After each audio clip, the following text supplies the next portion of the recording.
Graça e paz, querido irmão, querida irmã.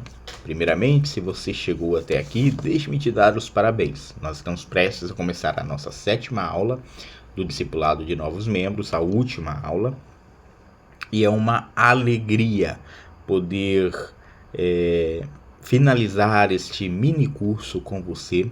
Espero que você tenha aprendido e consiga desenvolver bem os fundamentos da sua fé, você tenha compreendido por que nós somos reformados, por que nós somos uma igreja reformada e não uma igreja católica. Isso você viu na primeira aula.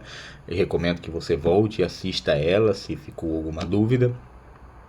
Além disso, nós vimos a base da Reforma Protestante, os 5 solas, também os 5 pontos ou as 5 doutrinas da graça, que são apelidadas rudimentalmente de 5 pontos do calvinismo, né, que são uma base importante da nossa soteriologia, ou seja, da nossa compreensão do processo de salvação do homem.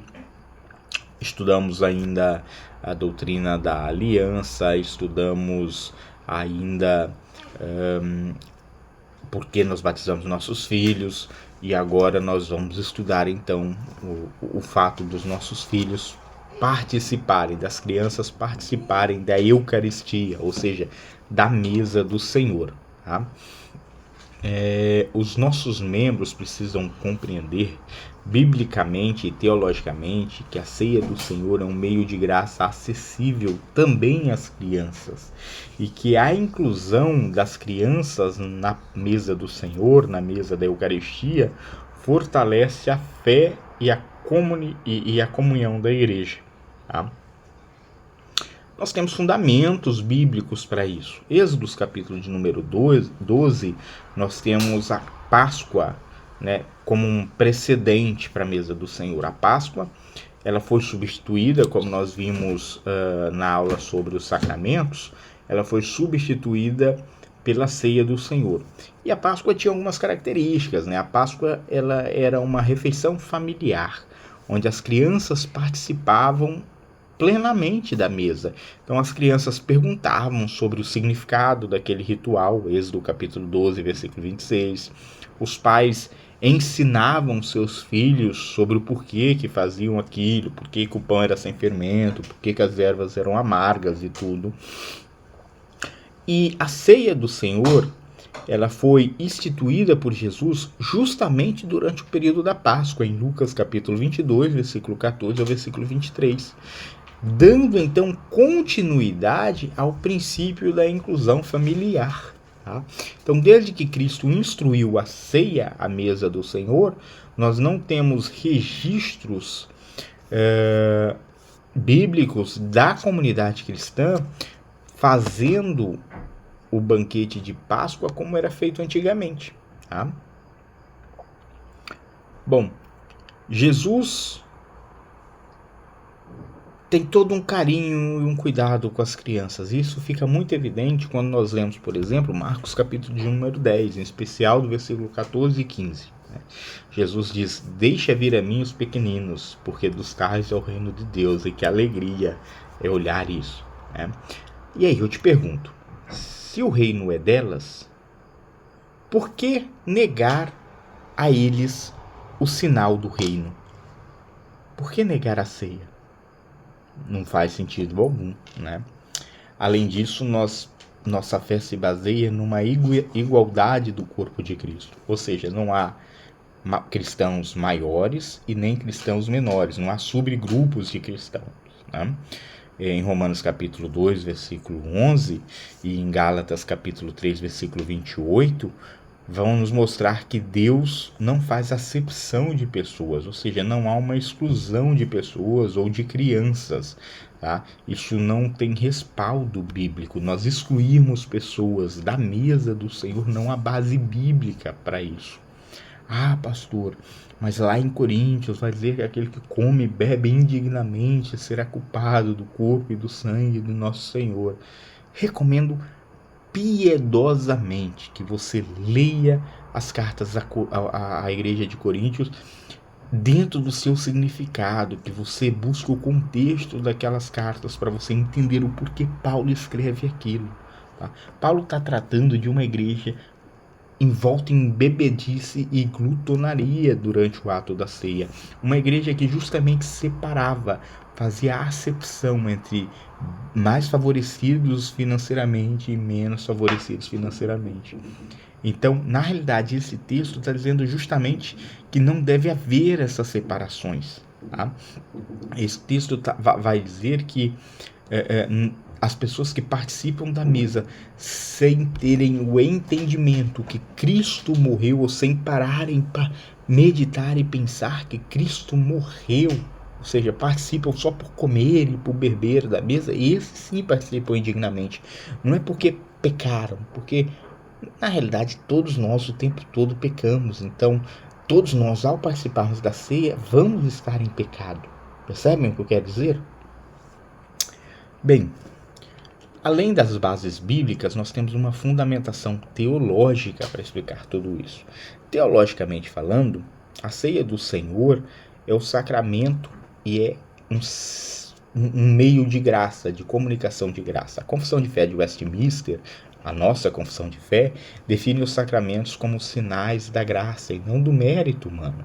Então, o batismo infantil é aceito porque a graça precede a fé. O mesmo princípio é aplicado à ceia. Tá? Então, a ceia, a criança deve participar da ceia porque é uma transmissão, é um sinal de graça de Deus a elas. Tá? A ceia também é, irmãos, um meio de crescimento. A ceia é um alimento espiritual que sustenta e fortalece a fé. Se não privamos as crianças da palavra de Deus, da oração, do batismo, por que nos privaríamos elas da mesa do Senhor? Se nós insistimos em ensinar as crianças a orar, se durante a pregação nós insistimos para que as crianças permaneçam na igreja, porque elas participam do culto, do momento solene, por que nós privaríamos elas da ceia? Não faz sentido, sabe?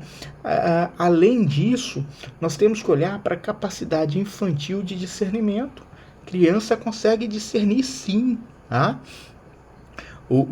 A criança está naquilo que nós chamamos de desenvolvimento cognitivo e espiritual.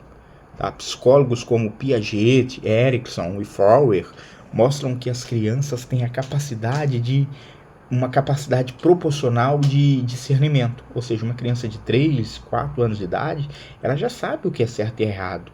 É por isso que elas, quando cometem alguma traquinagem, né, alguma arte, elas mentem, elas tentam esconder ou ocultar aquilo, porque sabem que fizeram alguma asneira. Tá? Então, as crianças nessa idade de 3 e 4 anos, elas começam a entender o conceito do pecado. Tá? Elas conseguem entender conceitos que apontam para erros, para o que é o pecado, para como o pecado é mal, é errado. Tá? A fé, irmãos, ela não é algo que se tem ou não, sabe? Não é tão preto no branco assim. Na realidade, a fé, ela é manifesta em estágios. É algo que cresce, tá?